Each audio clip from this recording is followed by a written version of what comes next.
रामकृष्ण हरी मंडळी. तर श्री संतांच्या नवलकथा या सिरीजमध्ये आज आपण ज्ञानेश्वरीचा अध्याय पहिला पाहणार आहोत. तर यामध्ये प्रथमतः श्री गणेशाला आपण वंदन करूया. ओम श्री गणेशाय नमः. तदनंतर आपण श्रीकृष्ण भगवंतांचे ध्यान करूया. वसुदेवसुतं देवं कंसचाणूरमर्दनं देवकी परमानन्दं कृष्णं वन्दे जगद्गुरुं. श्रीकृष्णं वन्दे जगद्गुरु. ओम श्री परमात्मने नमः. तर अध्याय पहिला, अर्जुन विषाद योग. माऊलींनी लिहिलेला हा ज्ञानेश्वरी किती सोप्या भाषेत करून ठेवली आहे पहा आपल्यासाठी. तर हे वेदाने सर्वांचा आदी म्हणून ज्याचे वर्णन केले आहे, अशा आत्मस्वरूपा सर्व व्यापक आणि सर्वास व स्वतःसही जाणण्यास तसे स्वअनुभव देण्यास समर्थ असलेल्या ओंकार स्वरूप परमेश्वरा, तुला नमन असो व तुझा जय जयकार असो. हे देवा, आपण सर्वांच्या बुद्धीला ज्ञानाचा प्रकाश देणारे आहात, म्हणून हे प्रभो, आपण माझ्या विनंतीकडे लक्ष द्या. हे श्री गणेशा, वेद हीच तुझी वाङ्मयीन मूर्ती आहे व वेद मंत्राचे सामर्थ्य हे त्या मूर्तीची कांती आहे. तसेच वेदातील निर्दोष अक्षरे मूर्तीचे आल्हाददायक सुंदर शरीर, स्मृती ग्रंथ हे अवयव व त्यातील अर्थ सौंदर्य हे शरीराचे सौंदर्य, भावांची भावना खानच आहेत जणू. 18 पुराणे ही या अवयवातील रत्नखचित अलंकार आहेत. त्यांच्या रचना पद्धती ही कोंदणे अजून त्यामध्ये सुंदर सिद्धांत वाक्यांचे हिरे जडविलेले आहेत. आणि स्तोत्रादी साहित्यमय पद्य रचना तुझा झळकणारा रंगीत पितांबर आहे. साहित्यिक काव्य व नाटके ही पात्रातील छोट्या घागऱ्या आहेत. व्यास वाल्मिकीदिकांच्या बुद्धीच्या कल्पना कमरेच्या कटिवस्त्राच्या झळकणाऱ्या अशा दशा आहेत की ज्यातून सूचित केलेली कल्याणदायी आचरणे कळून जो चोखंदळ वाचकांना आनंद होतो, तो त्या कमरेला बांधलेल्या कटिवस्त्राच्या घुंगरांचा मंजूळ ध्वनी होय. हे श्री गणेशा, 6 दर्शन शास्त्रे तुझे हात व त्यातील मतवाद हे आयुधे आहेत. त्यांचे मार्ग भिन्न असले तरी मोक्ष मार्गाकडेच नेणारे आहेत.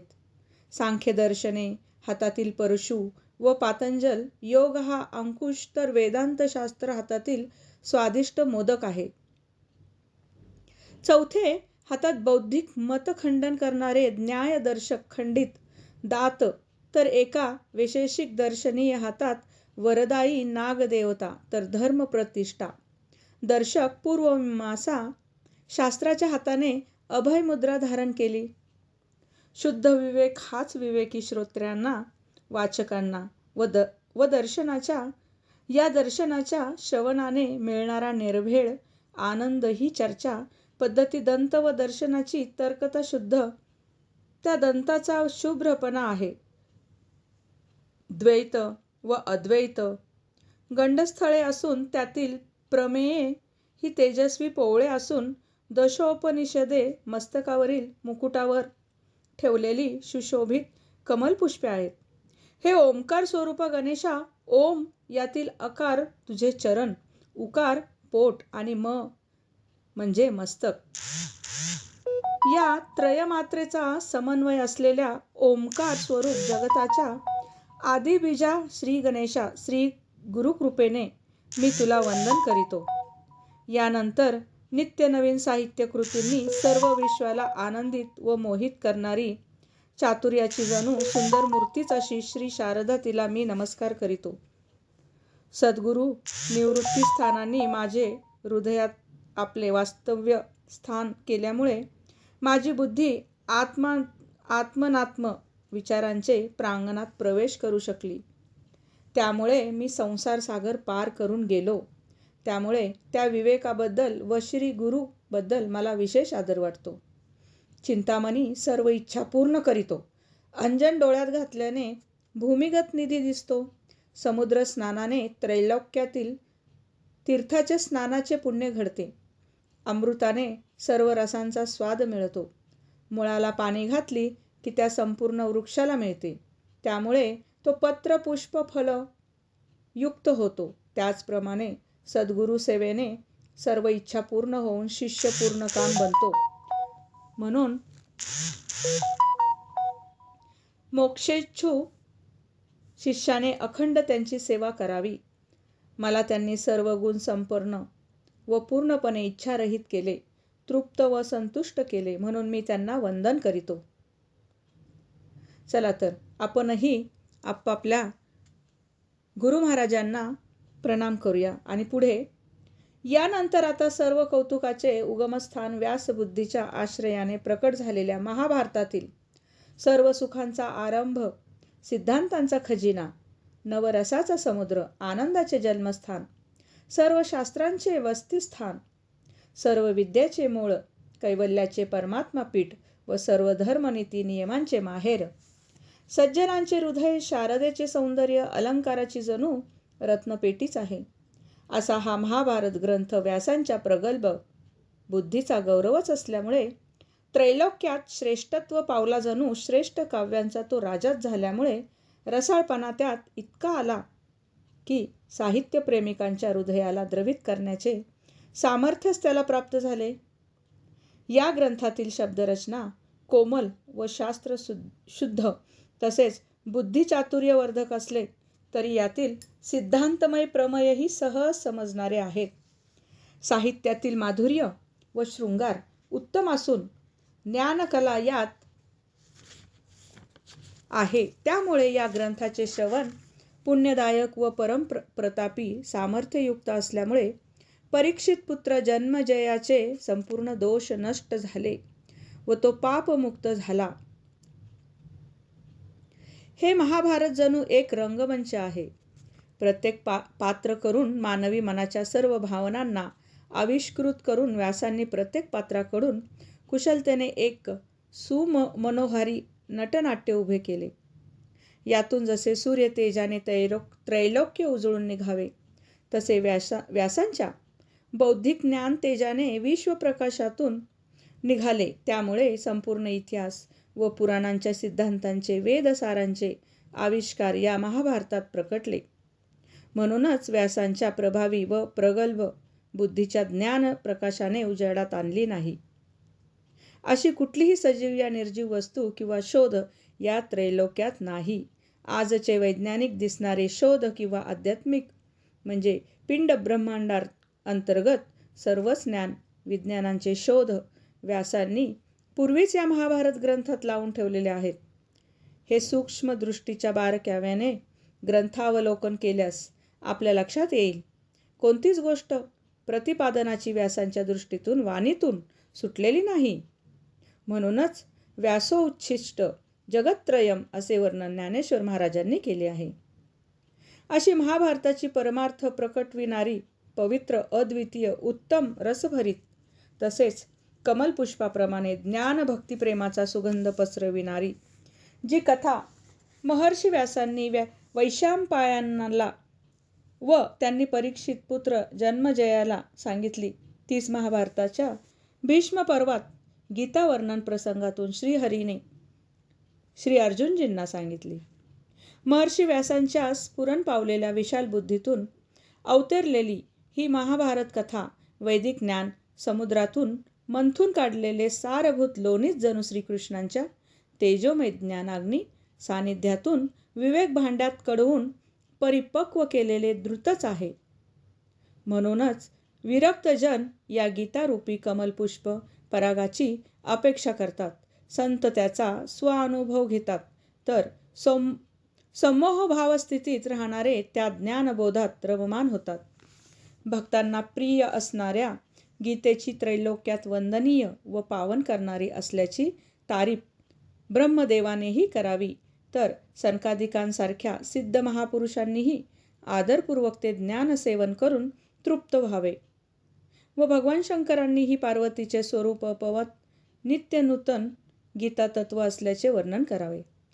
एवढे श्रेष्ठ असणारे गीतातत्व भ्रमराप्रमाणे सूक्ष्म बुद्धीच्या अति हळुवारप्रमाणेच अनुभवावे लागते. म्हणून श्री अर्जुनसारख्या अंतरंग अधिकाऱ्यालाच ते कळू शकते. त्यामुळे माझ्यासारख्या सामान्याला कळणे अवघड आहे. कारण आकाशाला गवसणी घालण्यास या आकाशाहून मोठे असावे लागते. तसे शंकरांनी जिची थोरवी वर्णन करावी, ज्याच्या अगाधतेमुळे वेदनेनेही वेडावून बुचकळ्यात पडावे, तेथे माझ्यासारख्यांचे सामान्य बुद्धीची कुवत काय? अशा या गीतेवर भाष्य करणे म्हणजे चिलटाने आकाश मुठीत धरण्याचा प्रयत्न करण्यासारखे आहे. टिटवीने सागराचे माप घेणे काजव्याने सूर्याला प्रकाश देण्यासारखे निष्फळ आहे. परंतु परिसाने लोहाचे सुवर्ण करावे, अमृताने मृताला जीवित करावे, कामधेनूने सर्व इच्छा पूर्ण कराव्यात. तसे मी मूर्ख अज्ञानी असलो तरी आपणासारख्या सामर्थ्यांनी कृपा करून आपला म्हणून अंगीकार केल्यामुळे जरी मी या ज्ञानसागरात असलेल्या ग्रंथावर भाष्य करण्यास प्रवृत्त झालो तरी त्यात उणे राहणार नाही, ते आपण पूर्णच करून घ्याल असा माझा दृढ विश्वास आहे. तरी सूत्रधाराने स्वेच्छेने बाहुल्यांचा खेळ रंगवावा, तसे आपणही योग्य प्रेरणा देऊन या ग्रंथात उणीव ठेवता पूर्णता करून घ्यावी. अशी ज्ञानदेवांच्या विनंतीवर तू आता बोलण्यास वेळ न घालविता लक्षपूर्वक सांगण्यास सुरू कर, असे श्री गुरुदेवांच्या शब्दाबरोबर उल्हासित झालेले ज्ञानदेवही श्रोत्यांना चित्त देऊन ऐकण्याची विनंती करीतात. पुत्रप्रेमाने विमोहित झालेला राजा धृतराष्ट्र संजयाला विचारतो, अरे संजय, धर्माचे आगर असणाऱ्या कुरुक्षेत्राच्या परमपावन युद्धभूमीत युद्धाच्या इच्छेने गेलेले दुर्योधनादिक माझे पुत्र आणि पांडव यावेळी काय करीत आहे बरं? ते लवकर सांग मला. यावर संजय म्हणाला, व्यूहबद्ध होऊन एकत्र पांडव सेना अशी हालचाल करीत आहे की जणू महाप्रलयकालीन काळाने मुखच पसरावे. समुद्रमंथन काळीचे प्रमाणे काळकुट्ट विष उसळावे. प्रलयकालीन वायू, अग्नी, सागर आकाशावर उसळावा. तसे आवेशाने उसळलेल्या सेनेमुळे भयानक निर्माण झालेले वातावरण आणि उन्मत्त हत्तीच्या कळपाला न जुमानणाऱ्या सिंहाप्रमाणे पांडव सेनेकडे पाहून दुर्योधन श्री गुरु द्रोणाचार्याजवळ येऊन म्हणतो, आचार्य, पहा, बुद्धिमान द्रुपदपुत्र, दृष्टद्युम्नीने रचलेली व पर्वत किल्ले चालावेत अशी सैन्य व्यूह रचना पहा. तुम्ही ज्याला विद्या देऊन युद्ध कुशल केले त्याची पराक्रमी सिंहाप्रमाणे रचलेली पांडव सेना पाहिली का? ज्यात भीम अर्जुनसारखे युद्ध निपुण असे कुशल अनेक महारथी वीर आहेत. प्रसंगच आला म्हणून सांगतो की त्यात युयुधान, विराट, द्रुपद, चेकितान, दृष्टकेतू, काशीराज, उत्तमौजा, शैब्य, कुंतीभोज, युधामनू, पुरुजितादी राजे, तसेच अभिमन्यू व द्रौपदींचे अन्न पांडव पुत्र, तसेच इतरही असंख्य वीर आहेत. दुर्योधन द्रोणाचार्याला म्हणतो की हे गुरुदेव, आता आपले बाजूस कोण महारथी वीर आहे तेही प्रसंग आला म्हणून सांगतो. सूर्याप्रमाणे तेजस्वी परमप्रतापी भीष्म व सिंहाप्रमाणे शत्रू विराधक कर्ण, तसेच एकटे कृपाचार्यही या पांडव सेनेला टक्कर देऊ शकणारे आहे. या वीरांनी मनात आणले तर एका क्षणात संपूर्ण जगाचाही विनाश करू शकतील. तसेच यमराजही सतत ज्यांची भीती बाळगतो असे विकर्ण अश्वत्थामाही आहे. तसेच ज्याच्या पराक्रमाचा अंदाज ब्रह्मदेवही करू शकणार नाही असे शस्त्रविद्येत पारंगत व मंत्रालाही मूर्तिमंत प्रकट करणारे, जगात अजोड असणारे समितिंजय सोमदत्तासारखे पुष्कळ वीर, पतिव्रतेने पतीसाठी जीवन समर्पवावे तसे माझेसाठी जीवन समर्पित करणारे स्वामिनिष्ठ, उज्ज्वल, कीर्तिमान व शास्त्रनिमित्त असे पुष्कळच वीर आपले बाजूने आहेत की त्यांची गणती करणे अशक्य आहे. पुढे दुर्योधन द्रोणाचार्यांना म्हणतो की गुरुदेव, भीष्माचार्यांनी शौर्य ते त्रैलोक्यात अजोड असल्यामुळे त्यांचे शौर्याचा विचार करिता त्या मानाने पांडवाचे सैन्य अगदीच थोडे असून तो खादाड भीम याचा सेनापती म्हणून चिंतेचे कारण नाही. तरी आपण सर्वांनी आपले युपासह सरसेनापती भीष्माचार्यांचे अधीन राहा असे सर्व सेनेसह सेनापतीला सांगून दुर्योधन द्रोणाचार्याला म्हणतो की आपण लक्ष द्या. युवराज नात्याने माझे रक्षणासाठी आपण जसे तत्पर आहात तसेच सरसेनापती भीष्मांना मानून त्यांचे रक्षणाची सर्वजण काळजी घ्या, म्हणजेच आपणास यश मिळेल. पुढे श्लोक नंबर 12 ते 25 मध्ये या युवराज दुर्योधनाचे भाषण ऐकून सरसेनापती भीष्माचार्य आनंदित झाले आणि संतोष व उत्साह दर्शविण्यासाठी त्याने मोठ्याने सिंहगर्जना केली व आपला शंख वाजविला. त्या प्रचंड दिव्य नादामुळे त्रैलोक्य जणू बहिरे झाले. सर्वांच्याच कानठळ्या बसल्या. जणू आकाशच तुटून पडते की काय असे वाटू लागले. त्या प्रतिध्वनीने आकाश दुमदुमून गेले. चराचर कापू लागले. सागराच्या लाटा उसळू लागल्या. जणू प्रलयकालीन परिस्थिती निर्माण झाली. त्यामुळे चराचर थरथर कापू लागले. कित्येकाच्या दात किड्या बसल्या. हे पाहून प्रलय होतो की काय असे वाटून ब्रह्मदेवही व्याकुळ झाला. एवढ्यात कौरव सेनेतील योद्ध्याने ही आपापले वाद्य वाजविण्यास सुरुवात केली. हे पाहून पांडव सेनेमध्येही हालचाल सुरू झाली. वैकुंठीचा राजा ज्याचे रथाचा सारथी आहे व कैलासपती शिवस्वरूप हनुमंत ज्याच्या ध्वजस्तंभाचे रक्षण करणारे आहे, ज्याच्या सुवर्ण रथाला गरुडासारखे वेगवान शुभ्र रंगाचे 4 घोडे जुंपले आहेत, अशा श्रीकृष्ण अर्जुनानेही आपापले दिव्य शंख वाजवले. ते म्हणजे श्रीकृष्णाने पांचजन्य शंख वाजवला, तर अर्जुनाने देवदत्त, भीमाने पौंड्रम, तर युधिष्ठिराने अनंत विजय, तसेच नकुल सहदेवाने सुघोष व मणिपुष्पक हे शंख वाजविले. आणि त्यांना प्रतिसाद म्हणून पांडव पक्षीय इतर महारथी वीरांनीही आपापले शंख वाजविले. त्या शंखनादाचा परिणाम असा झाला की ब्रह्मदेव तर घाबरलाच, स्वर्गातही भीतीचे वातावरण निर्माण झाले. समुद्राच्या लाटा कैलासापर्यंत उसळू लागल्या. सर्व वीर व सेना मूर्छावत झाली. कित्येकांच्या कानटाळ्या बसल्या, दातखिळ्या बसल्या, पृथ्वी थरथर कापू लागली. शिवपार्वती ध्यान सोडून आश्चर्याने पाहू लागले. दीर्घकाळापर्यंत प्रतिध्वनी गाजू लागला. प्रलयकालीन स्थिती निर्माण झाली. खरे तर त्या काळी प्रलय काळच होणार होता, परंतु आदिपुरुष श्री भगवंतांनी आपल्या कृपा व सामर्थ्याने तो सावरला. परंतु ध्वनी जरी संपला तरी प्रतिध्वनीमुळे सिंहाने हत्ती समुदायांना भेदून सोडावे, तसेच कौरवांसेनांना या वीरांच्या अंतःकरणात भय व कंप निर्माण झाला व मूर्छांना आली. त्यावेळी एकमेकांनी परस्परांना सावध केले. त्यामुळे सज्ज झालेल्या सेनेला पाहून अर्जुनाने सर्व कौरवांकडे पाहून जणू आपले लीलाधनुष्यच हातात घेतले आणि म्हणाले, देवा, त्वरित माझा रथ दोन्हीही सैन्याच्या मध्यभागी उभा करा, म्हणजे युद्धारंभ होईपर्यंत आमच्याशी युद्ध करण्याच्या उद्देशाने दुष्ट कौरवांची बाजू धरून कोण कोण वीर आलेले आहेत ते मला लक्षपूर्वक पाहता येईल. कारण योद्ध्यांनी समबल योद्ध्याशीच युद्ध करावे. यांना युद्धाची आवड असली तरी आमच्याशी सामना करण्याचे धैर्य मात्र मुळीच नाही. हे दुस्वभावी व भिन्न व भित्र आहेत याची मला पूर्ण जाणीव आहे.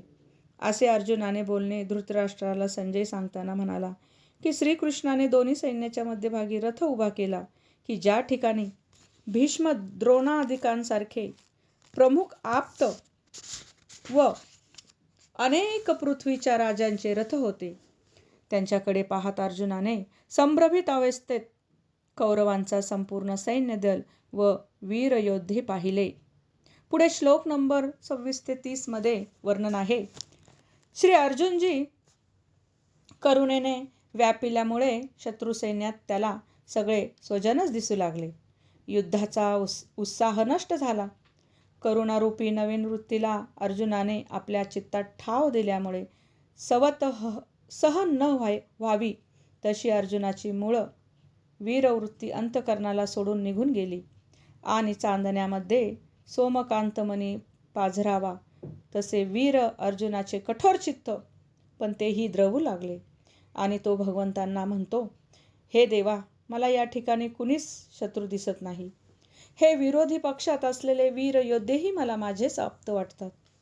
त्यामध्ये मला वंदनीय गुरुजन कृपद्रोणादी तसेच अतिशय प्रेमाने बालपणापासून आमचा सांभाळ करणारे वंदनीय भीष्मादिकही आहेत.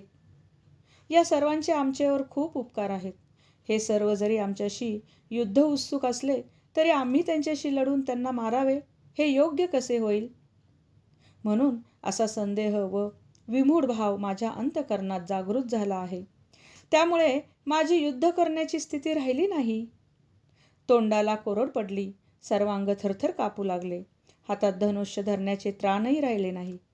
ते आपोआपच गळून पडले आणि चित्तभाव शून्य झाला आहे. याला मी काय करू परमेश्वरा? यामुळे युद्ध न करण्यास मला बरे वाटते. अर्जुनाची अशी मोहग्रस्त व केविलवाणी स्थिती पाहून कृष्णांनाही आश्चर्य वाटले की अहो, ज्या अर्जुनाने श्रीशैल्य पर्वतावर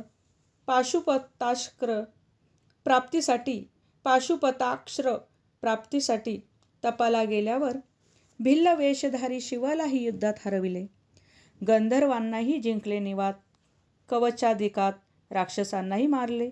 एवढा पराक्रमी अर्जुन, पण काय याची दैन्य स्थिती? जणू मोठमोठी लाकडे आरपार कोरणारा भुंगा कमळाची कोवळी कळी बाहेर निघाल्यास फाटेल, या मोहभयाने आतच गुदमरून मरणासन्न व्हावा अशीच अर्जुनाची स्थिती झाली. पण काय ही आदिपुरुषाची माया, ज्यातून ब्रह्मदेवही सुटला नाही, त्यातून अर्जुन कसा सुटेल? म्हणूनच तो स्वजनांच्या मोहात भुलला. म्हणून हे राजा धृतराष्ट्रा, तो अर्जुन वीरवृत्तीचा अभिमान विसरला आणि व्याकुळ होऊन म्हणाला की हे श्रीकृष्ण, हे कौरव आमचे भाऊच आहेत, आमचे गोत्रजच आहेत. म्हणून युद्धात यांनाच जर मारायचे असेल तर युधिष्ठिर व त्यांच्या भावांना मारणे सारखेच होणार नाही का? म्हणून हे युद्ध करून महापाप करून वाईट परिणाम भोगण्यापेक्षा युद्ध न करण्यातच लाभ होईल असे सर्वस्वी विचारांती मला वाटते. त्यामुळे युद्ध करून राज्यप्राप्ती तरी काय कामाची असे अर्जुन म्हणाला असे संजय सांगतो. अर्जुन म्हणतो, देवा, या सर्वांना मारून क्षणभंगूर राज्य सुख व विषय सुख भोगावे हे योग्य तरी आहे का? अरे, यांच्या वधाचा विचार करणे सुद्धा महापाप आहे. मग प्रत्यक्ष युद्ध केल्यावर आम्हाला किती भयानक परिणाम भोगावे लागेल. त्यामुळे मी स्वप्नातही युद्ध करणार नाही, तर यांच्या सुखासाठी वाटेल ते दुःख सहन करेल. किंबहुना स्वतःचे जीवनही संपले तरी चालेल, पण युद्ध करून मी यांचा वध करणार नाही. अरे, ज्या कुळाच्या संतुष्टीकरिता आपले जीवन झिजवावे, त्यांचा वध करून मी हे पाप करावे, हे योग्य कसे होईल भगवंता? आणि कृष्णा, पापी वृत्तीच्या ठिकाणी तू राहत नाही व त्याला मोक्षही मिळत नाही याची मला जाणीव आहे. अरे देवा, वनात आग लागली की झाडावरील पक्षीही जीव घेऊन पळतात. झाडांनी फळे फुले देऊन आम्हाला जगविले, या उपकाराचा विचारही विसरतात. तसा देवा, तू आम्हाला सोडून जाशील, तो वियोग आम्हाला कसा सहन होईल? हे श्रीहरी, तू जाणतोस, प्रतिपक्षात आमचेच बंधू, पुत्र, नातू, भीष्म, द्रोणादिक व आप्त सोयरे आहेत. त्यांना मारण्याचा विचार मनात आणणे सुद्धा दोष आहे. तर देवा, वध कसा करू? त्यामुळे केवळ मृत्यू लोकाचेच काय, पण त्रैलोक्याचे राज्य जरी प्राप्त होणार असेल तरी कृतज्ञतापूर्वक पाप करून तुझा दुरावा सहन करण्याचे दुःख आणि पुण्यनाशाचा विचार या कौरवांना वधून करणे हे अशक्य गोष्ट आहे असे अर्जुन म्हणतो. पुढे श्लोक क्रमांक 38 ते 47 मध्ये वर्णन आहे. अर्जुन म्हणतो, देवा, हे संत संपत्ती व शत्रुत्वाच्या अभिमानाने भुलून युद्धाला आले. त्यांना यांचे हित कळले नाही, म्हणून आम्ही आमच्या हिताचा विचार करू नये का? अरे, परिणाम जाणून कोणी विष पिल काय? प्रकाश सोडून अंधाराच्या आडमार्गाने जावे काय? अरे, समोर सिंह आला तर त्याला सामना करणे लाभदायक आहे का? तसे जेथे पाप घडते ते युद्ध करणे लाभदायक आहे का चुकवावे हे तू सांग. एकाच कुळातील लोक जेव्हा एकमेकांना मारून आत्मघात करतात ते लाकडाच्या घर्षणातून निर्मित अग्नीने काष्ठकुळच जाळणे नव्हे काय? तसे आत्मघाताचे पातक कुळाला ग्रासते. यमनियम सोडतात, इंद्रियांवरील ताबा सुटतो, कुलस्त्रिया बिघडून वर्णसंकर होतो, कुलाचार होतो. बिघडल्यामुळे कुणीच कुणाचे ऐकत नाही. स्वैराचरण वाढते व सर्व कुळच नरकात जाते. कल्पापर्यंतही त्याची सुटका होत नाही. पितर नरकात जातात, वंशवृद्धी खंडित होते. म्हणून देवा, क्षणिक राज्य सुखासाठी हे महाविनाशकारक व पापमूलक युद्धच मला नको. अनेक वेळा कळवळून मी सांगतो तरी अर्जुनही तुला दया येत नाही. म्हणून मी निश्चय केला की आता याच्या बाणांनी मला मृत्यू आला तरी चालेल, पण आपले कुळ नरकात घालून राज्य सुख भोगणे म्हणजे नरक यातना भोगणे होय. म्हणून मी युद्ध करणार नाही असे श्रीकृष्णांना सांगत असतानाच गहीवरून दाटून आलेल्या अर्जुनाने रथातून खाली उडी घेऊन पदच्युत राजकुमार किंवा सिद्धिभ्रमात मोहित झालेल्या तपस्व्यासारखा अर्जुन मोहग्रस्त होऊन अत्यंत दुःख व शोक करीत बसला. त्याने हातातील धनुष्यबाण टाकून दिले व तो रडू लागला. हे राजा, अशी अर्जुनाची स्थिती झाली असे संजय हस्तिनापूरच्या राजगृहात बसलेल्या धृतराष्ट्रात म्हणाला. आता यानंतर तो वैकुंठाधिपती श्रीकृष्ण खेद करणाऱ्या अर्जुनाला कशा पद्धतीने परमार्थ ज्ञान सांगून आनंदविल ती सविस्तर कथा आपण पुढील अध्यायामध्ये ऐकणार आहोत. तर श्रोतेजन, या निवृत्तीनाथाचे शिष्य श्री ज्ञानदेव, संत ज्ञानदेव यांना आपला त्रिवार दंडवत प्रणाम. अशा पद्धतीने ज्ञानेश्वरी, शुद्ध ज्ञानेश्वरी या ग्रंथातील प्रथम अध्याय पूर्ण झालेला आहे. तरी सर्वांना रामकृष्ण हरी.